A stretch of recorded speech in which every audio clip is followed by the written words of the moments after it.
Hello students, welcome to magnet brains Hindi. मैं हूं अंकिता, आपकी इंग्लिश एजुकेटर, और आज मैं आप सब लोगों के लिए लेकर आई हूं class 9th English bee hive का चैप्टर 6 माय चाइल्डहुड। और आज हम कवर करने वाले हैं इस चैप्टर की समरी। तो आइए वीडियो स्टार्ट करते हैं।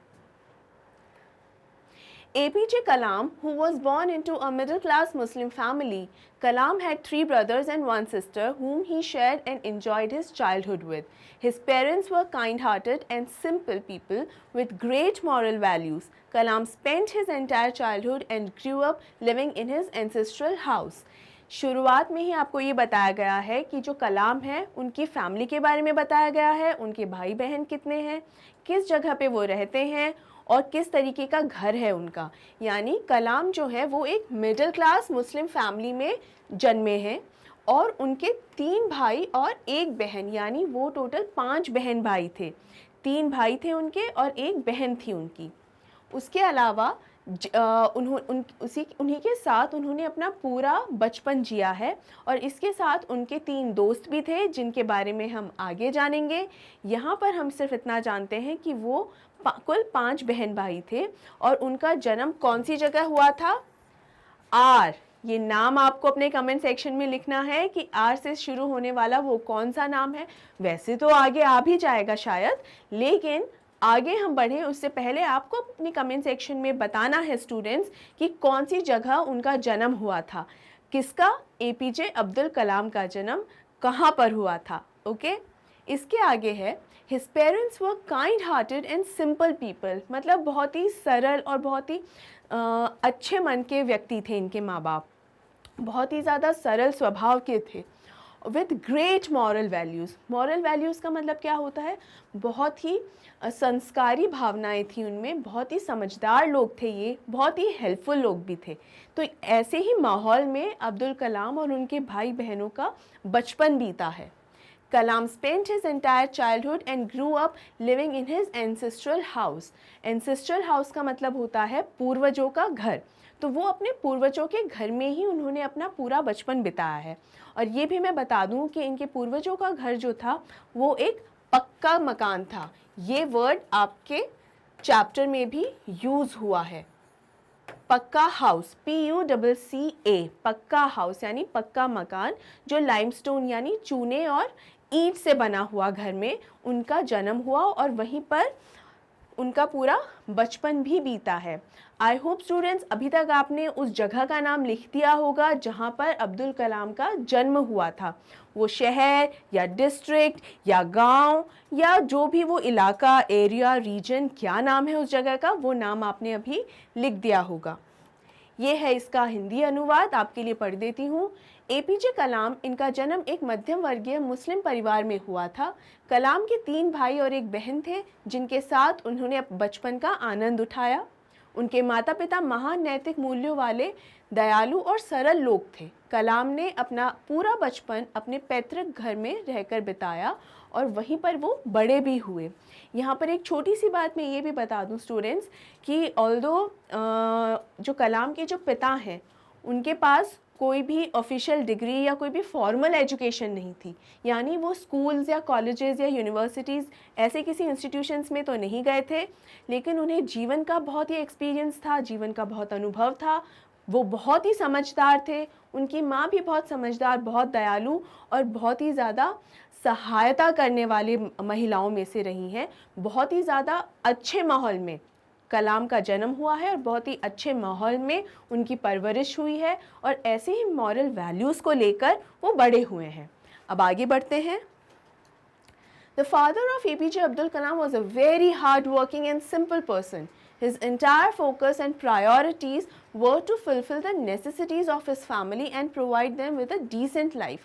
इसका मतलब ये है कि कलाम के जो पिता हैं वो बहुत ही मेहनती, हार्ड वर्किंग का मतलब होता है मेहनती, जो बहुत ही मेहनत करता है, जो भी व्यक्ति मेहनती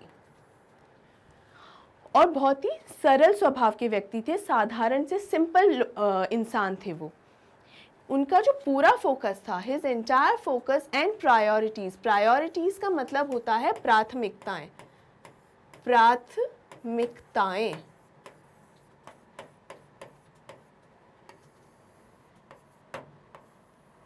ठीक है, प्राथमिकताएं, तो उनका यही मानना था, उनका जो सारा ध्यान था और उनकी जो प्राथमिकता थी वो क्या थी कि सबसे पहले वो अपने परिवार पर पूरा ध्यान दें, उनकी ज़रूरतों को पूरी करें। जो भी उनके परिवार की बेसिक नीड्स हैं, जो भी उनकी ज़रूरतें हैं, उन ज़रूरतों को वो पूरा करें। और इस चीज़ पर वो हमेशा ध्यान भी देते थे और उनको पूरा करने के लिए, उन सभी ज़रूरतों को पूरा करने के लिए वो बहुत मेहनत भी करते थे। यानी वो बहुत ही अच्छे पिता और बहुत ही अच्छे इंसान रहे। Kalam's parents were not educated and consequently not rich. यानी कलाम के जो पिता हैं वो बहुत ज़्यादा पढ़े लिखे भी नहीं थे। पढ़े लिखे नहीं थे तो उनकी जो नौकरी थी या जो काम था वो भी इतना कुछ बड़ा नहीं था। और इसीलिए इसी कारणवश, कॉन्सिक्वेंटली का मतलब होता है कारणवश, कारणवश या चलते हुए, इसी चीज़ के चलते हुए, कारणवश, इसी कारणवश वो रिच या अमीर भी नहीं थे, यानी पैसे भी उनके पास कोई बहुत ज़्यादा नहीं थे। But they had a heart of gold and high values of self discipline and honesty. भले ही उनके पास बहुत ज़्यादा पैसे ना हो, भले ही वो बहुत ज़्यादा पढ़े लिखे ना हो, बहुत ज़्यादा उनके पास एक औपचारिक जो पढ़ाई लिखाई होती है उनकी डिग्रीज़ ना हो, लेकिन फिर भी वे लोग ऐसे थे जिनका दिल सोने का था। यानी बहुत ही बढ़िया किस्म के वो लोग थे जिनकी वैल्यूज़ बहुत हाई थी।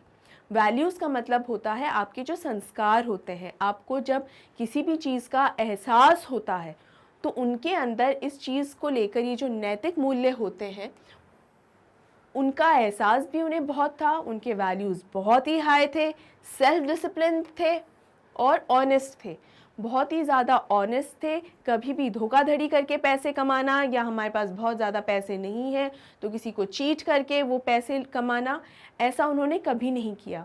बहुत ही ज़्यादा ईमानदार किस्म के व्यक्ति रहे हैं ये लोग और हमेशा उन्होंने ये चीज़ का ध्यान रखा है कि यही सारी मॉरल वैल्यूज़ वो अपने बच्चों को भी दें।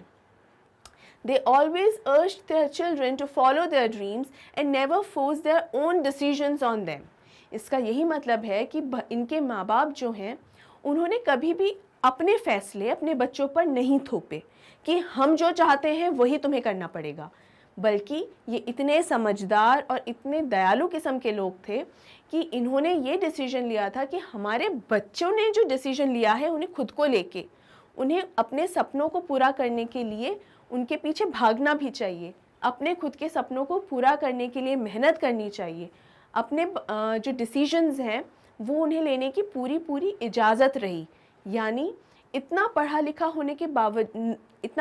ना होने के बावजूद उन्हें जीवन का इतना अच्छा अनुभव था कि वो इस बात को समझते थे कि बच्चों पर खुद के जो नियम कायदे हैं, खुद के जो सपने हैं वो या खुद के जो फैसले हैं वो बच्चों पर कभी नहीं थोपने चाहिए। और इसीलिए जो पांचों बहन भाई थे उन्होंने अपने निर्णय हमेशा खुद ही लिए और कलाम तो बहुत ही आगे बढ़े। अब यहाँ स्टूडेंट्स आपको ये बताना, एक छोटा सा होमवर्क है आपके लिए कि जो कलाम के पिता हैं वो क्या काम किया करते थे। आपको कमेंट बॉक्स में लिखना है और बताना है। कमेंट सेक्शन में आपको अभी लिखना है और अभी बताना है, इससे पहले कि मैं स्लाइड चेंज करूं और आगे बढ़ जाऊं और आगे की समरी कंप्लीट करूं। आपको बताना है सबसे पहला क्वेश्चन क्या था, यही कि कौन सी जगह पर कलाम का जन्म हुआ था, और दूसरा आपको ये बताना है कि कलाम के पिता क्या काम क्या करते थे। देखिए वो बहुत ज़्यादा पढ़े लिखे भी नहीं थे तो बहुत ज़्यादा ऐसा कोई जॉब भी उनकी नहीं थी, इसीलिए वो बहुत ज़्यादा रिच नहीं थे, लेकिन अनुभवों के रईस वो ज़रूर थे, अनुभवों के अमीर वो बहुत थे और उनके अनुभवों को उन्होंने पूरी तरीके से काम में लिया, उनको हम पूरी तरीके से उनका बेनिफिट लिया और वही चीज़ें, वही वैल्यूज़ जो उनमें थी उन्होंने अपने बच्चों में भी वही सब वैल्यूज़ डाली। समय के साथ चले और ये समझा कि कभी भी माँ बाप को उनके खुद के सपने, उनके खुद के फैसले अपने बच्चों पर नहीं थोपने चाहिए। एक ऐसा व्यक्ति क्या काम करता था वो आपको कमेंट सेक्शन में लिखना है अभी के अभी। और अब इसी के साथ हम बढ़ते हैं आगे। Despite being a part of a Muslim family, Kalam's family strongly believed and practiced secularism. Secularism का मतलब क्या होता है स्टूडेंट्स? सेक्युलरिज्म का मतलब होता है जहाँ जाति और धर्म में भेदभाव ना हो, जहाँ आप सभी धर्मों को बराबरी से मापते हैं, बराबरी से अपनाते हैं।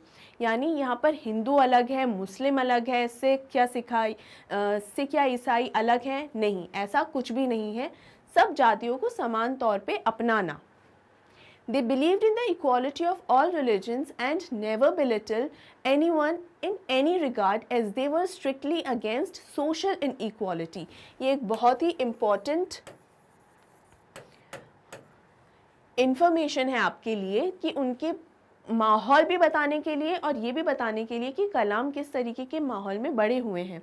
यहाँ बेसिकली ये बताया गया है कि एक मुस्लिम फैमिली के होने के बावजूद, वो खुद मुस्लिम थे, लेकिन फिर भी कलाम के जो पिता हैं वो सेक्युलरिज्म में विश्वास रखते थे।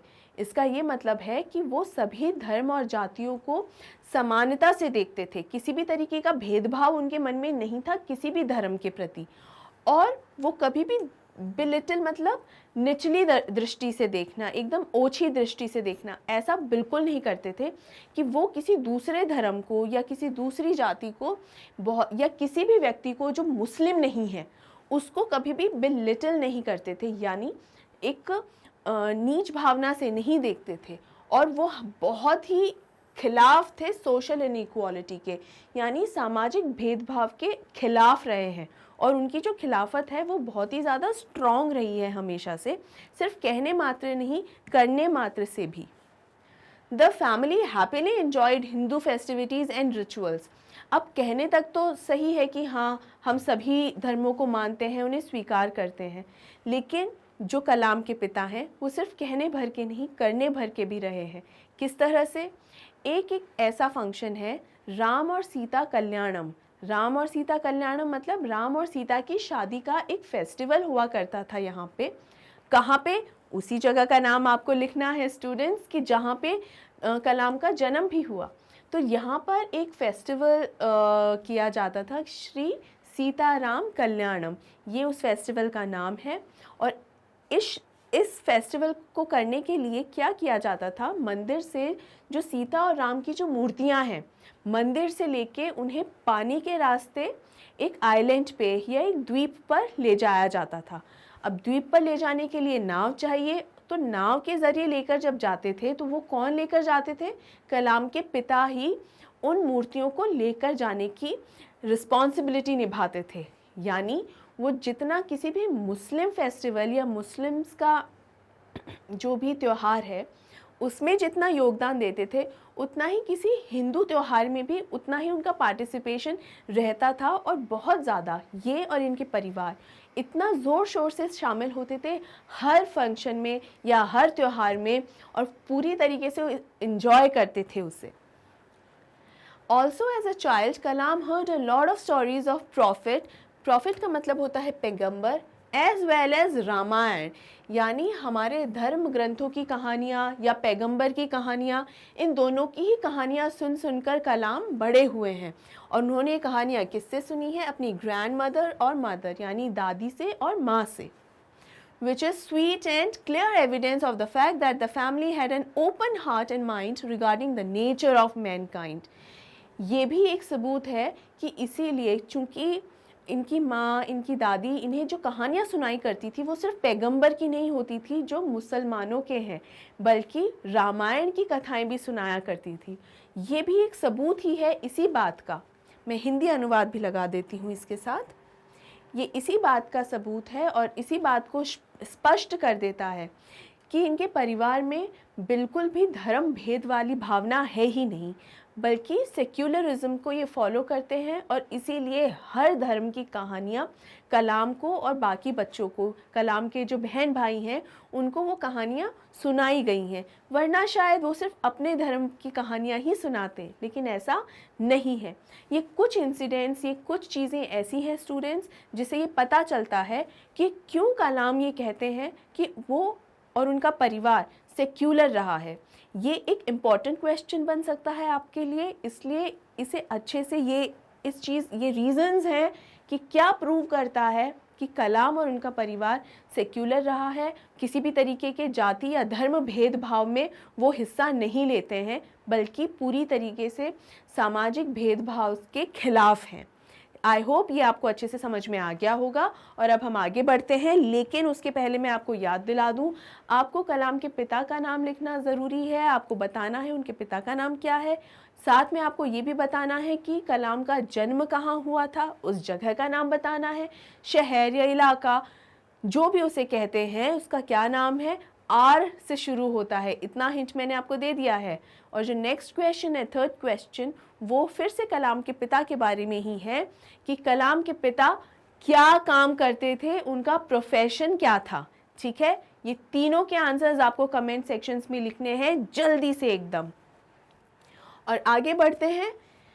Childhood is incomplete without friends. This held in the case of Kalam too. Kalam had 3 close friends while growing up who had a great influence and positive impact in his life. देखिए यहाँ पर कलाम के 3 friends का नाम आ गया है।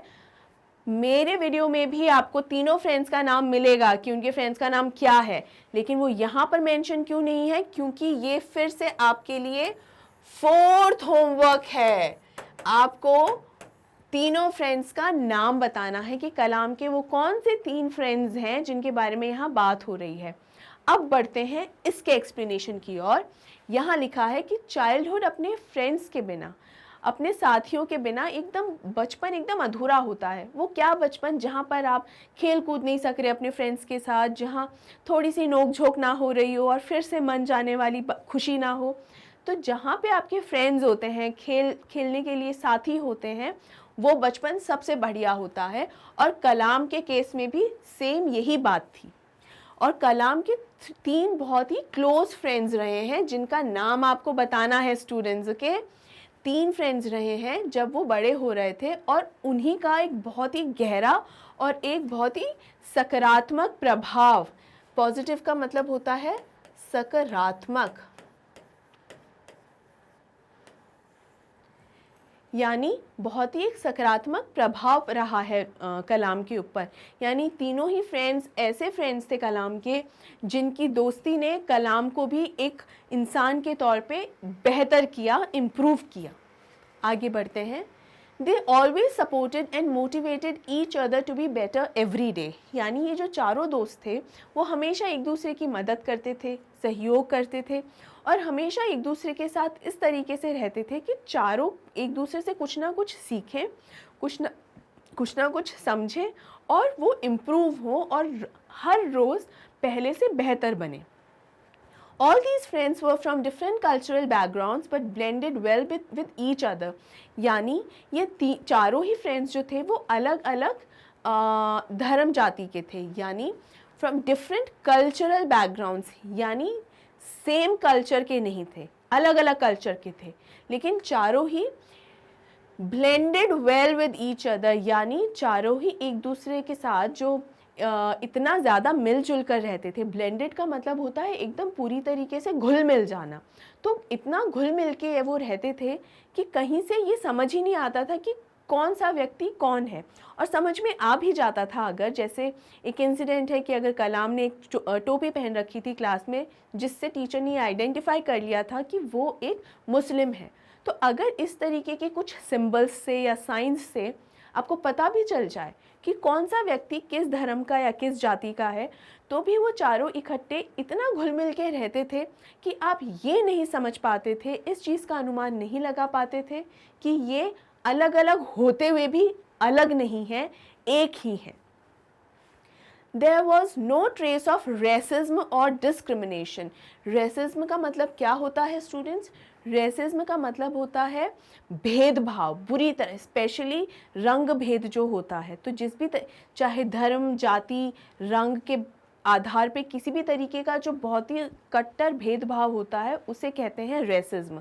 और discrimination का भी मतलब यही होता है भेदभाव, कि तुम एकदम अलग हो, हम एकदम अलग हैं।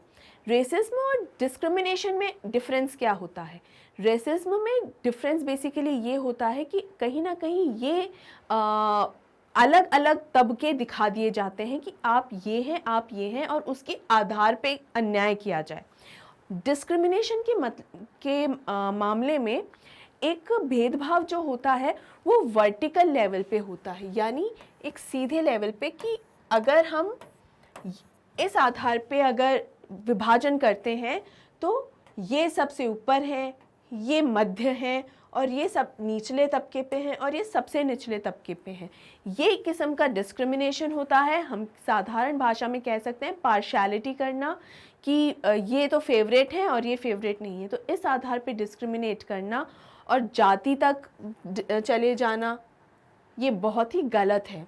तो इस तरीके का कुछ भी, ट्रेस का मतलब होता है छोटा सा निशान भी ऐसा ना हो कि आपको इन चारों में ये देखने को मिले कि इनमें किसी भी प्रकार का कैसा भी छोटे से छोटा भी कोई भेदभाव है। But just love and brotherhood among them, इनके बीच में सिर्फ प्रेम था और भाईचारा था। ब्रदरहुड का मतलब क्या होता है? ब्रदरहुड का मतलब होता है भाईचारा, हमेशा भाईचारा था among them. While growing up, a lot of layers get added on in everyone's life, which includes layer of responsibilities, decisions, etc. इसका ये मतलब है कि जैसे जैसे ये बड़े होते चले गए, वैसे वैसे और भी बहुत चीज़ों की, जैसे जीवन के अनुभवों की, अलग अलग अनुभव जो उन्हें हुए, अलग अलग इंसिडेंट्स जो उनके साथ हुए, जो चीज़ें वो समय समय पर सीखते रहे, ये सब चीज़ें जुड़कर उनके जीवन में उनसे ऐड होती चली गई, उनकी लाइफ में, उनके जीवन में वो सब चीज़ें जुड़ती चली गई, और उसी के आधार पे सभी के जीवन के साथ ये हो रहा था, which includes layer of responsibilities, decisions etcetera. अब सबका जीवन, भले ही एक साथ ये लोग जी रहे हैं, लेकिन जीवन तो सबका अलग अलग ही है ना, और जैसी वो लाइफ जी रहे हैं, सबका एक्सपीरियंस भी अलग अलग है, अनुभव भी अलग अलग है।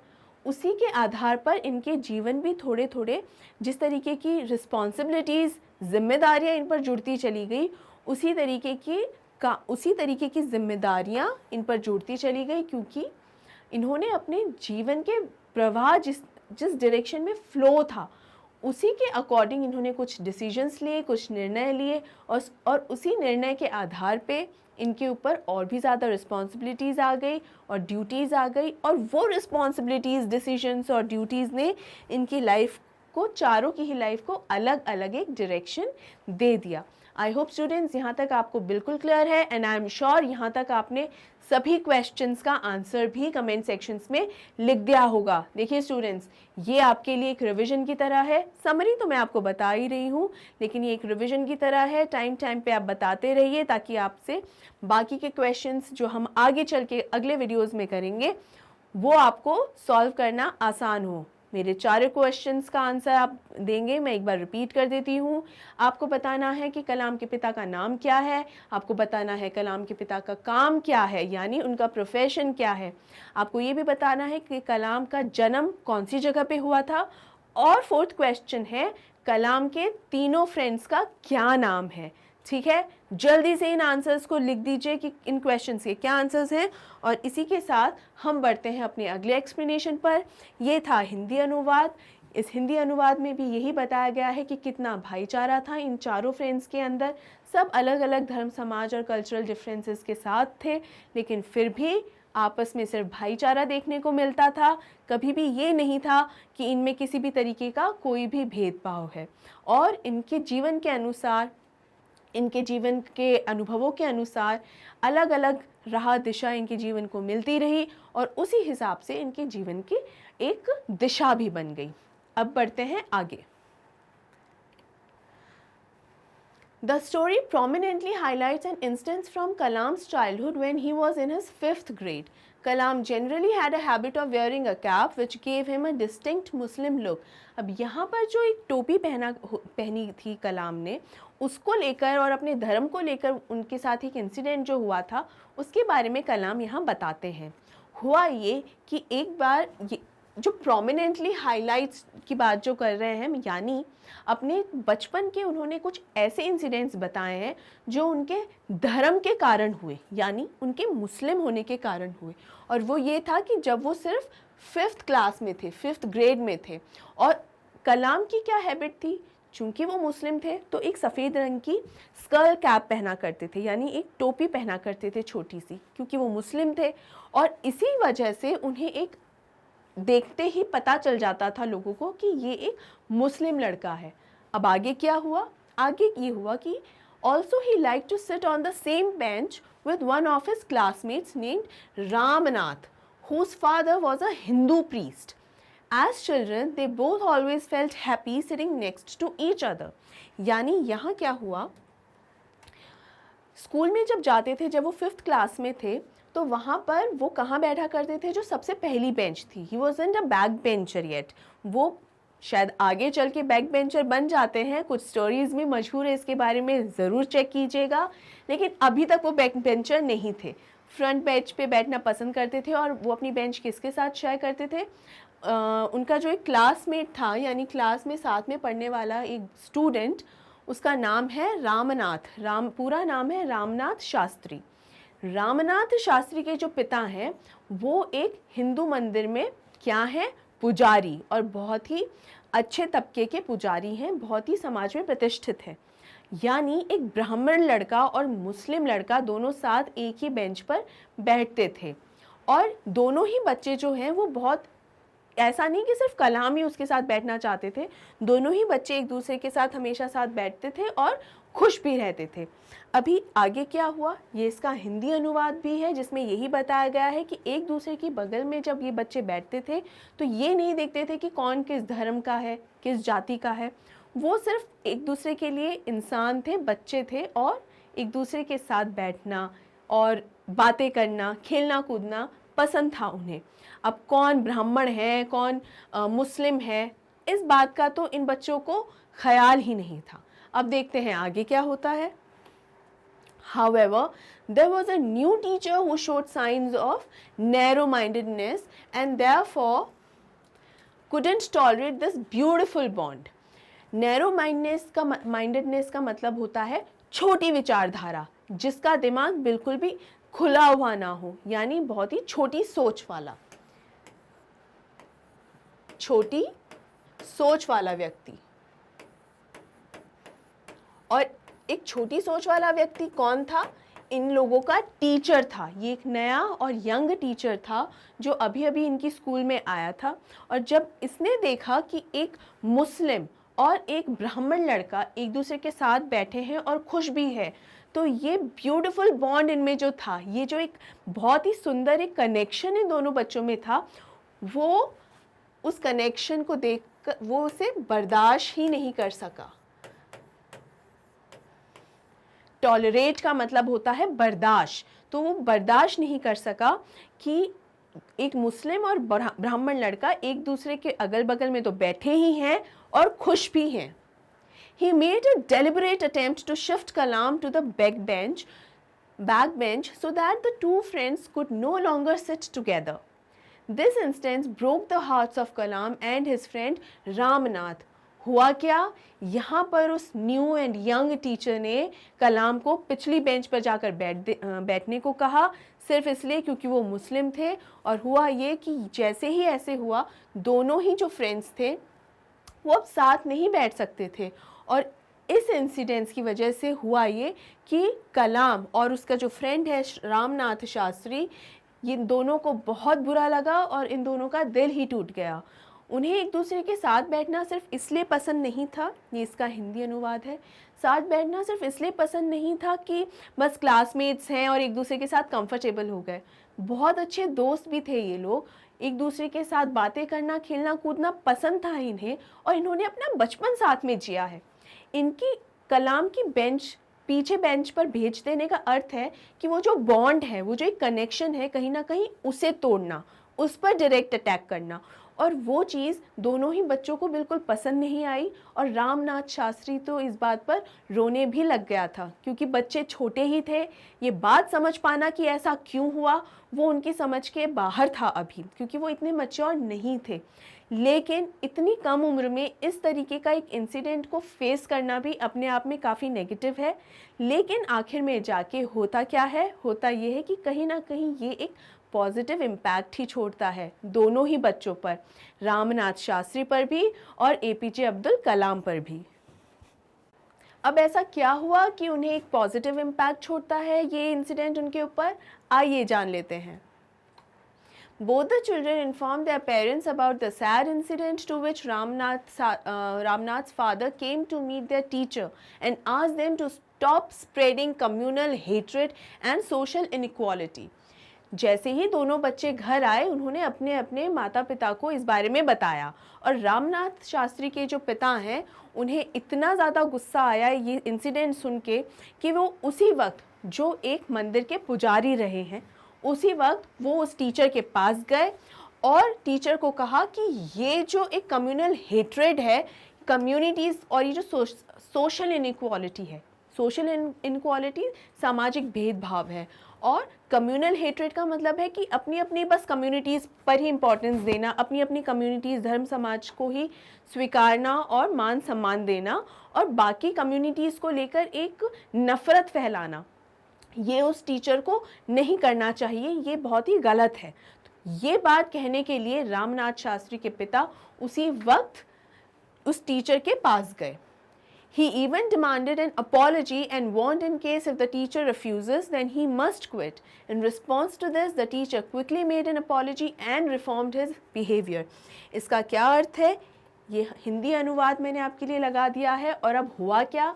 जैसे ही रामनाथ शास्त्री के पिता ने इस टीचर को डांटा और ये कहा कि या तो आप इसी वक्त क्षमा मांगे या मुआफ़ी मांगे कि आपने जो किया है वो गलत है, और अगर आप ऐसा नहीं कर सकते तो इसी वक्त अपना रेजिग्नेशन दे दीजिए, यानी त्याग पत्र, यानी ये नौकरी छोड़कर यहाँ से चले जाइए, क्योंकि आप जिस किस्म की नफ़रत यहाँ फैला रहे हैं, सामाजिक सोशल इनइक्वालिटी जो है उसे लेकर या धार्मिक भेदभाव को लेकर जिस भी तरीके का आप यहाँ पर एक नफ़रत फैलाने की जो कोशिश कर रहे हैं ना, ये बिल्कुल गलत है और आपको ये नहीं करना चाहिए।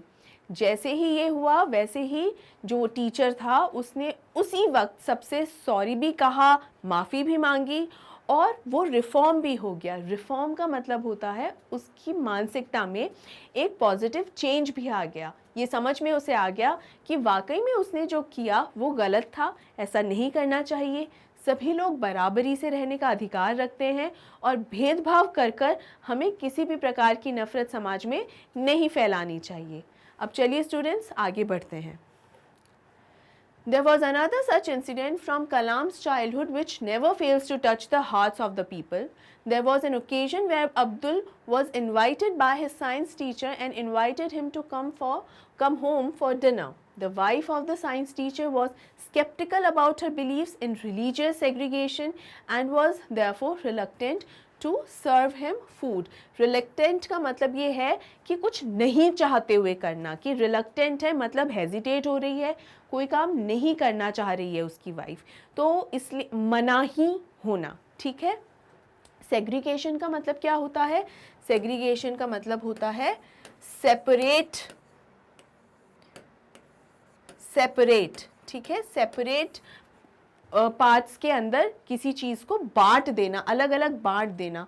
तो यहाँ क्या हो रहा है? यहाँ बेसिकली ये हो रहा है कि ये जो इंसिडेंट अभी टीचर के साथ हुआ, वैसा ही मिलता हुआ एक्सपीरियंस एक बार और हुआ अब्दुल कलाम को। और वो एक्सपीरियंस इस बार क्या था? वो एक्सपीरियंस इस बार ये था कि इनके जो साइंस टीचर हैं, आपको यहाँ बताना है कि ये साइंस टीचर का नाम क्या है स्टूडेंट्स। ये आपका 5th होमवर्क है। अपने कमेंट सेक्शंस में जल्दी से बताइए कि जो साइंस टीचर हैं अब्दुल कलाम के, उनका क्या नाम है। तो यहाँ क्या हुआ, जो ये साइंस टीचर हैं बहुत ही ज़्यादा सपोर्ट करते थे और एनकरेज करते थे अब्दुल कलाम को, क्योंकि वो बहुत ही शार्प माइंडेड थे, इंटेलिजेंट रहे। तो एक बार उन्होंने उसे अपने घर पे खाने के लिए बुलाया, इनवाइट किया, और इनवाइट करके क्या हुआ कि उन्हें पता था कि उनकी जो वाइफ है वो बहुत ही ज़्यादा क्या है, स्केप्टिकल है। अब स्केप्टिकल का मतलब क्या है? मतलब किसी चीज़ पर संदेह होना, कि तो बहुत ही संदेही है कि, और अपने जो उनके जो बिलीव्स हैं उसे लेकर कट्टर होना एकदम, ठीक है, कि मेरी जो वैल्यूज़ हैं बहुत, मैं उन पर विश्वास रखना और उनसे विपरीत बिल्कुल भी नहीं चलना, यानी समय के साथ बिल्कुल ना चल के जो पुराने ख्यालात की महिला हैं उसी तरीके की महिला रही वो। और उनका जो रवैया था वो बहुत ही अजीबोगरीब था। तो हुआ क्या कि जब खाने के लिए बुलाया तो उनकी धार्मिक अलगाव में अपने विश्वास के बारे में सशंकित थी और इसीलिए उसे भोजन परोसने में अनिच्छुक थी। रिलक्टेंट का मतलब ही होता है अनिच्छुक या इच्छा ना होना, नहीं चाहना या मनाही होना किसी भी चीज़ के लिए। तो चूंकि वो तो ओल्ड वैल्यूज़ वाली थी, साइंस टीचर की जो वाइफ है वो तो ओल्ड वैल्यूज़ वाली थी, उन्हें ये बिल्कुल पसंद नहीं आया कि उनके घर में उनके हस्बैंड ने एक मुस्लिम लड़के को खाने का न्योता दिया है। और ये चीज़ उन्हें इतनी ख़राब लगी कि उन्होंने उसे खाना परोसने से ही मना कर दिया। आगे क्या हुआ? आगे ये हुआ कि science teacher loved Kalam immensely, बहुत ज़्यादा कलाम को पसंद करते थे, and had no such believe regarding the difference in religion. वो कलाम को बहुत पसंद करते थे और उन्हें इस बात से कोई फ़र्क नहीं पड़ता था कि कलाम का जो धर्म है वो उनसे अलग है। Therefore he decided to serve him dinner and sat beside him to eat his meal. यानी इसीलिए उन्होंने इस बात का निर्णय लिया कि उन्होंने कलाम को जो खाना था खुद परोसा और उसी के बगल में बैठ के खुद भी खाना खाया। अब ये डिफरेंस यहाँ पर ये क्यों आपको लग रहा है कि क्या हो गया? तो द डिफरेंस वॉज कि कलाम तो मुस्लिम है, ये हम सब जानते ही हैं, लेकिन ये जो साइंस टीचर है और उनकी वाइफ हैं वो एक ब्राह्मण परिवार से हैं, ब्राह्मण हैं।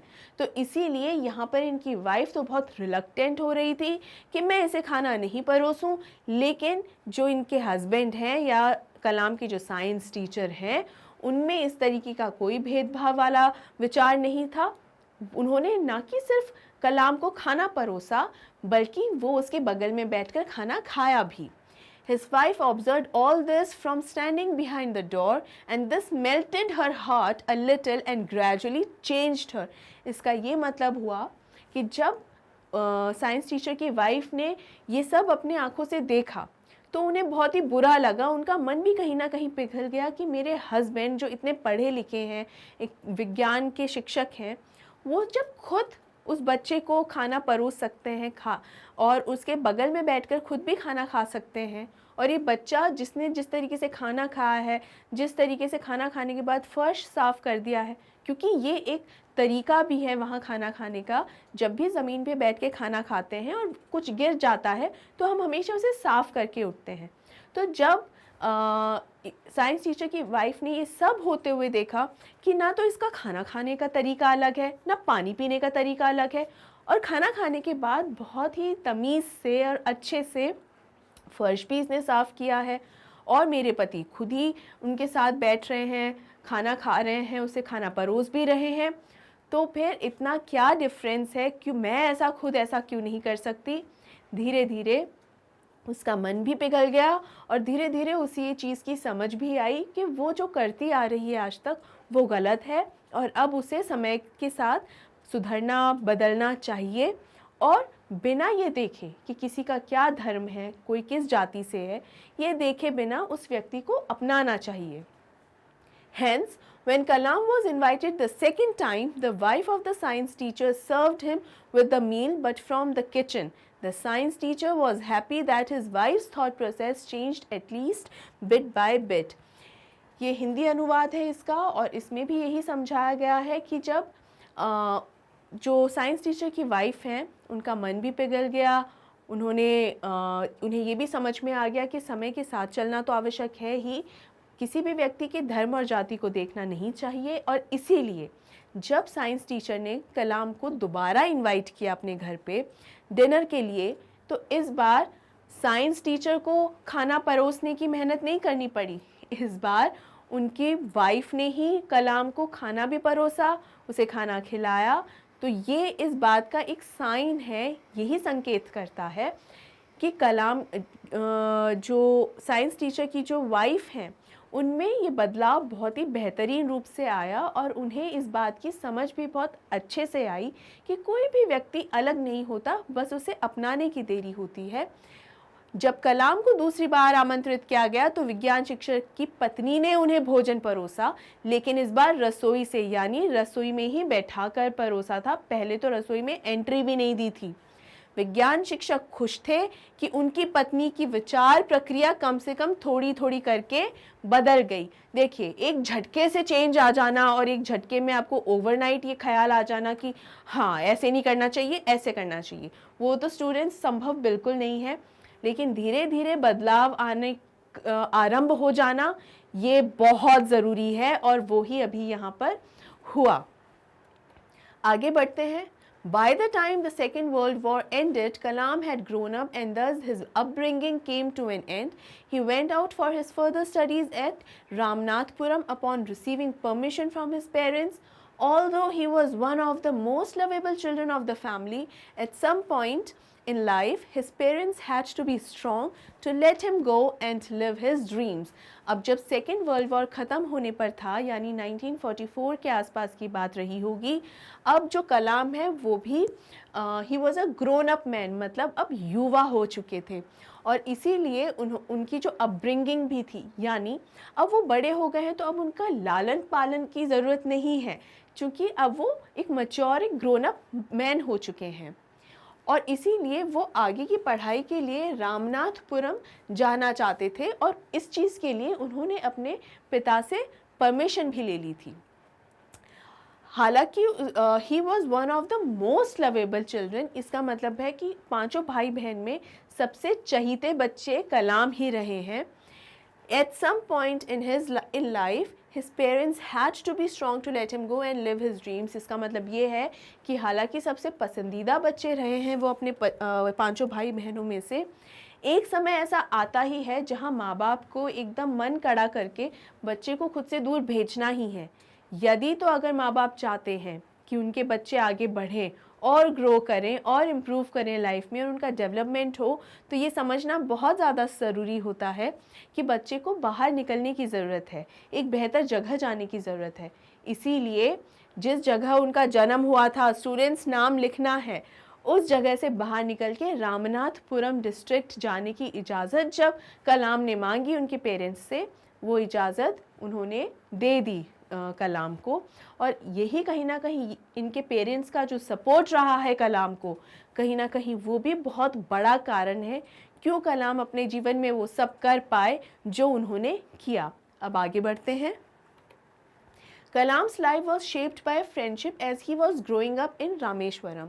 रामनाथ शास्त्री, जो एक क्वेश्चन मैंने आपसे पूछा था उसका आंसर अब आ गया है स्टूडेंट्स। रामनाथ शास्त्री, अरविंदन एंड शिव प्रकाशन, यही वो 3 फ्रेंड्स थे कलाम के जिसके साथ उन्होंने अपना बचपन जिया था।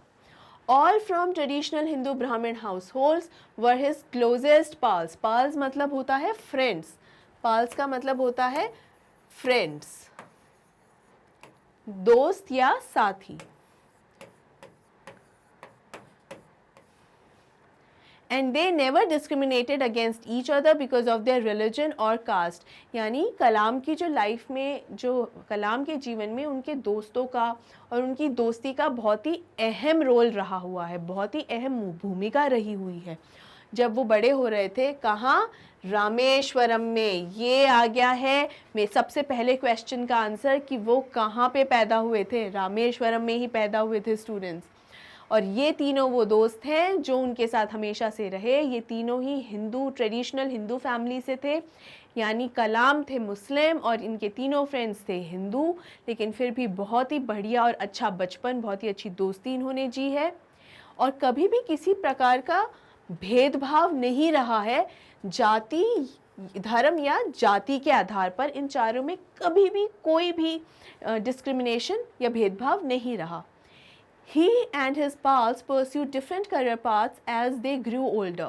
Ramnath Shastri became a priest. Ramnath Shastri पुजारी बन गए थे। इनके पिता भी पुजारी थे और पीढ़ियों से इनके परिवार में, खानदान में यही काम चलता आया है कि जो रामनाथ शास्त्री के पिता थे वो पुजारी रहे, उनके भी जो पिता थे या रामनाथ शास्त्री के जो दादाजी थे वो भी पुजारी थे, और जो इनके पूर्वज रहे वो भी पुजारी ही रहे रामेश्वरम मंदिर के। तो वो आगे चल के पुजारी बने। रामेश्वरम टेम्पल के अरविंदन ने अपनी एक कंपनी स्टार्ट की जहाँ पर उन्होंने पिलग्रिम्स का मतलब मैंने आपको पहले भी बताया था, पिलग्रिम्स का मतलब होता है तीर्थ यात्री। कौन होता है? तीर्थ यात्री। तो उनके लिए आने जाने की व्यवस्था करवाना का जो काम होता है वो काम करने लगे अरविंदन। और आखिर में शिव प्रकाशन ने क्या काम किया? शिव प्रकाशन काम करते थे सदर्न रेलवेज जो है, यानी दक्षिणी रेलवे का जो खाने पीने से रिलेटेड जो भी काम है, यात्रियों के लिए जो भी खाना पहुंचवाने की या उनके लिए खाने की व्यवस्था करवाने वाला जो काम होता है वो काम वे करने लगे थे। और इसे कहा जा सकता है कि फूड कॉन्ट्रैक्टर भी कहा जा सकता है, कि वो कॉन्ट्रैक्ट लेते थे खाना पहुंचवाने का। किसे? दक्षिणी रेलवे में। ठीक है, तो ये इन तीनों ही फ्रेंड्स जो थे, या ये कहना चाहिए चारों ही लोग जो थे, सबने अपने अपने काम, सबने अपने अपने अलग अलग प्रोफेशंस चूज़ किए। इन चारों के करियर एकदम अलग अलग थे, लेकिन इनका जुड़ाव हमेशा बना रहा। ये बहुत ही अच्छे दोस्त भी रहे। अलग अलग धर्म के होने के बावजूद इनका जो एका था या इनका जो बॉन्ड था वो बहुत ही बढ़िया रहा। और हमेशा से ही इनके बीच में किसी भी धर्म या जाति को लेकर कोई भी भेदभाव नहीं हुआ। इसी से ये पता चलता है स्टूडेंट्स कि कितना बढ़िया एक्सपीरियंस रहा है, या कितना अच्छे एक माहौल में जो है उन कलाम ने अपना जीवन व्यतीत किया है। कलाम के जो एक्सपीरियंसेस हैं, उन एक्सपीरियंसेस से हमें भी सीखना चाहिए। आपको, मुझे, हम सभी को ये सीखना चाहिए कि कभी भी धर्म और जाति के आधार पर किसी को अपना पराया नहीं समझा जाता है। हमेशा सबको साथ लेकर चलें। अपना जो काम है उस पर हमेशा एक फोकस, एक कॉन्सेंट्रेशन के साथ उस काम को करें।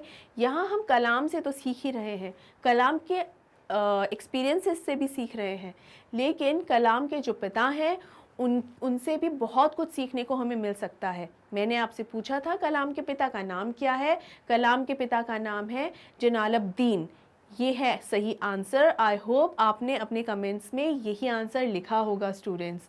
ठीक है, सारे क्वेश्चन का आंसर आपको शायद मिल गया होगा। एक क्वेश्चन रह गया है और वो ये है कि कलाम के पिता क्या काम करते थे? Well, he was a ferryman. यानी फेरी क्या होती है? बोट या नाव। उसे चलाने वाले जो व्यक्ति हैं उसे को ही कहा जाता है फेरीमैन। वो जो नाव है उसे एक जगह से दूसरी जगह लेकर जाया करते थे, लोगों को बिठाकर, कह सकते हैं सवारी बैठाकर।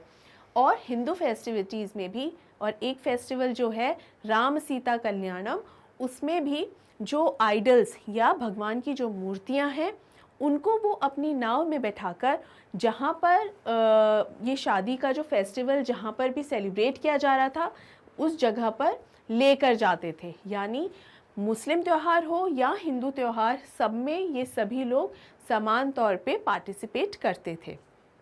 तो उनसे भी हमें बहुत कुछ सीखने को मिलता है। आई होप आपको ये समरी अच्छे से समझ में आ गई होगी स्टूडेंट्स। ये एक किस्म का रिवीजन ही था आप सब लोगों के लिए, एंड आई एम श्योर आपको ये रिवीजन से ये चैप्टर एक बार और भी अच्छे से क्लियर हो गया होगा। फिर भी अगर किसी की भी किस्म का कोई भी डाउट है, आप कुछ भी पूछना चाहते हैं, तो आप कमेंट सेक्शन में कमेंट करके पूछ सकते हैं। और इसी के साथ हमारा ये समरी का वीडियो एंड होता है।